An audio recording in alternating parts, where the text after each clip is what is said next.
Nkwaniriza nate gwe mukwano gwaffe atugoberera updates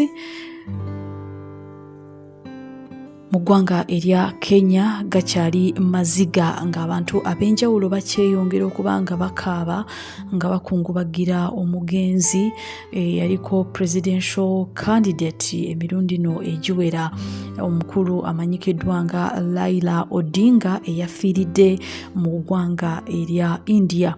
Kakati abakulembeze ab'enjawulo mu Africa bagenze maaso n'okukungubagira omukulu ono Raila Odinga nga baweereza obubaka obw'enjawulo. Era olunaku olwaleero pulezidenti w'eggwanga erya Kenya aliko kati William Samoei Ruto.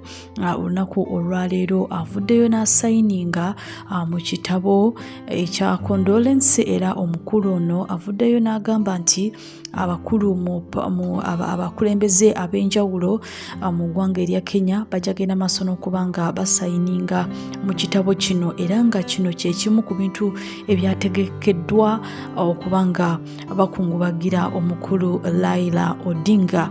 William Ruto avuddeyo n'agamba nti signed a condolence book in honor of the Right Honorable Raila Odinga, State House, Nairobi. The condolence book will be signed by members of the executive. This is one of the many activities organized to reflect on and celebrate the life and times of Honorable Odinga. Kakati abakulembeze ab'enjawulo mu Africa bagenze maaso n'okuba nga bakungubagira Raila Odinga, nga kuno kwe kuli gavumenti y'eggwanga erya Ghana, nga wano nno pulezidenti w'eggwanga lino ye Mahama. Kakati gavumenti y'eggwanga erya Ghana bagambye nti a sad loss to Kenya, Africa and the world.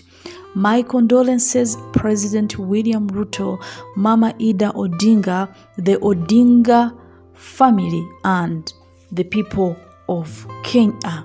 Bwatyo pulezidenti w'eggwanga erya Ghana bwe yagenze maaso n'okuba nga akungubagira famire ya Raila Odinga awamu n'eggwanga erya Kenya. Kakati ne South Africa, pulezidenti Cyril Ramaphosa naye yakungubagiddeko eggwanga erya Kenya. Yagenze maaso n'okuba nga agamba nti on behalf of the government and people of South Africa, President Cyril Ramaphosa extends his heartfelt condolences to the government and the people of Kenya on the passing of former Prime Minister Raila Odinga. Ate Prime Minister w'eggwanga erya India naye yagenze maaso n'okuba nga akungubagira omukulu Raila Odinga n'okuba nga yabafuddeko. Kakati omukulu ono Narendra Modi yavuddeyo naye n'ateeka obubaka bwe ku mukuto gwa X nga akungubagira famire ya Raila Odinga. Yavuddeyo n'agamba nti deeply saddened by the passing of my dear friend and former Prime Minister of Kenya, Mr. Raila Odinga. He was a towering statesman and a cherished friend of India. I had the privilege of knowing him closely since my days as Chief Minister of Gujarat, and our association continued over the years. He had a special affection for India, our culture, values, and ancient wisdom. This was reflected in his efforts to strengthen India-Kenya ties. He particularly admired Ayurveda and traditional medicine systems of India, having witnessed their positive impact on his daughter's health. I extend my deepest condolences to his family, friends, and to the people of Kenya in this hour of grief. Omukulu watyo obwe yagenze maaso n'okuba nga akungubagira Raila Odinga yaliko Prime Minister w'eggwanga lino erya Kenya. kakati bakulembeze abalala nga kuno kwe kuli Rigathi Gachagua onono yaliko vice president ku mulembe guno ku kisanja kino ekya William Ruto. Kakati omukulu ono Rigathi Gachagua yavuddeyo naye n'akungubagira Raila Odinga. Yagambye nti Baba Raila Odinga, may you rest well. To the family, your spouse, Mama Ida Odinga, and your children, my family and I join you in prayer during this difficult moment. My deepest sympathies to you and to the people of the Republic of Kenya. Bwati bagenze masono okubanga naye akungubagira omukulu Raila Odinga okubanga yafudde era nga yabagenzeeko. Kakati abakulembeze abalala abagenze masono okungubagira omukulu ono okufa kwa Raila Odinga nga kuno kwe kuli presidenti w'eggwanga erya Uganda, incumbent president, ate nga presidential candidate mu kalulu akajja ak'omwaka gw'2026. His Excellency President Yoweri Kaguta Museveni naye yagenze masono okubanga akungubagirako Raila Odinga okubanga yabafuddeko, era naye mu bubaka bwe yagambye nti fellow Ugandans, Kenyans and all Africans, it is with a lot of sadness that I today, on the 15th of October 2025, received the news of the death of Honorable Lieutenant Raila Amolo Odinga, former Prime Minister of Kenya.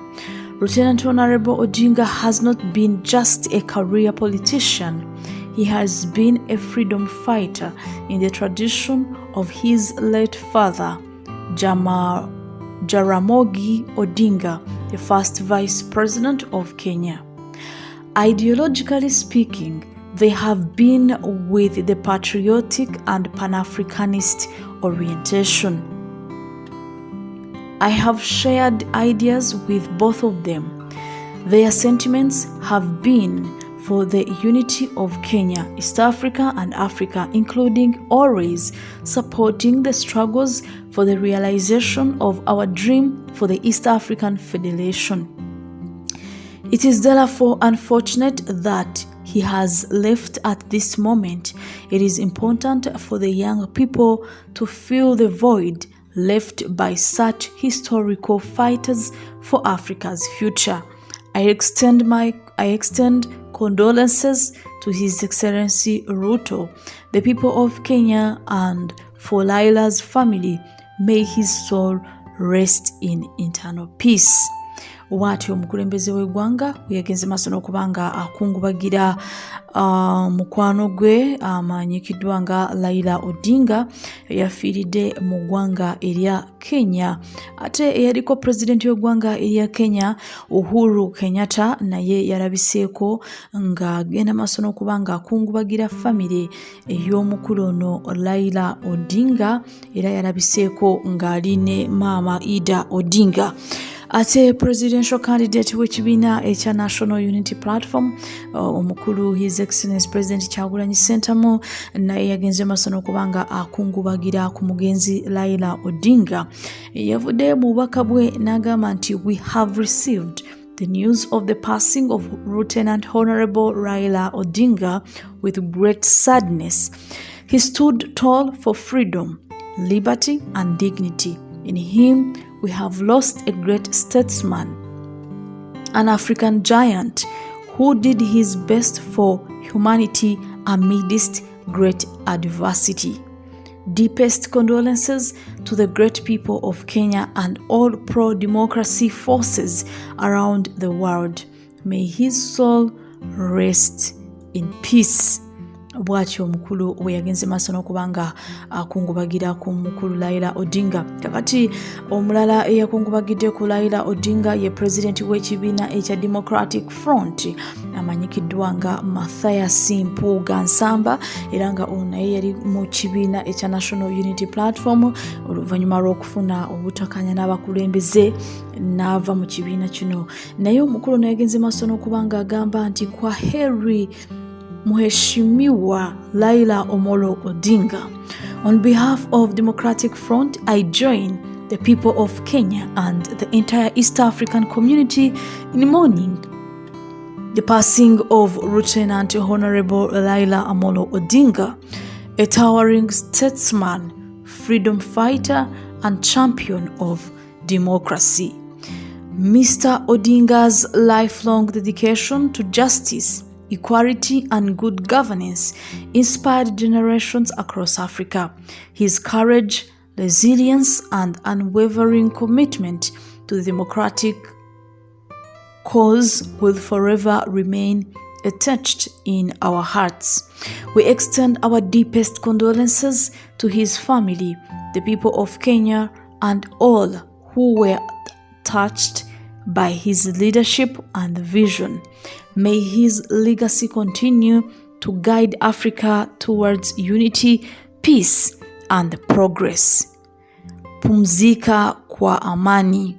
Bwatyo mukulu Mathias Mpuuga Nsamba yagenze maaso n'okubanga ate akungubagira ku mugenzi Raila Odinga.